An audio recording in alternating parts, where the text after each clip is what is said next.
pamilyang ito, walang iwala. Yan ang gusto kong marinig pa. Kaya sa'yo, may idol kita eh. Sobra pa hanggang sa paubos ka na. Patawarin mo sana tadhanang pinaglaruan na tayong dalawa. Umuwi na lang kasi tayo ng Palawan. At hayaan Malapit na ang bakasyon.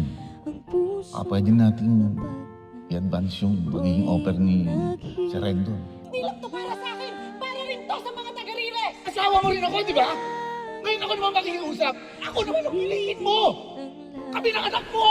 Mahal ang pag-ibig kita sa'yo larawan. Ginuhit ang pag-ibig.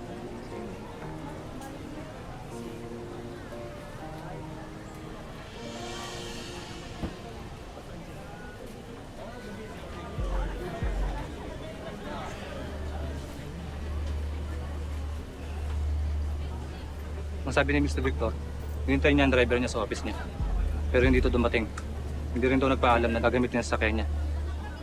Ayon sa blatis ng mga biktima, nakain ng mga asawa niya. Pati yung dalawang kasama niya. Sinisisi mo ba yung tatay ko sa pagkamatay niya? Bakit lang? Sinasabi lang namin ang lumabas sa resulta. Mataas ang alcohol level ni Carlos sa funksyon. At yun ang nakikitang dahilan ng aksidente. Buti nga aaregluhin na ni Mr. Victor yung anak ng mga biktima. Makikarami po kami.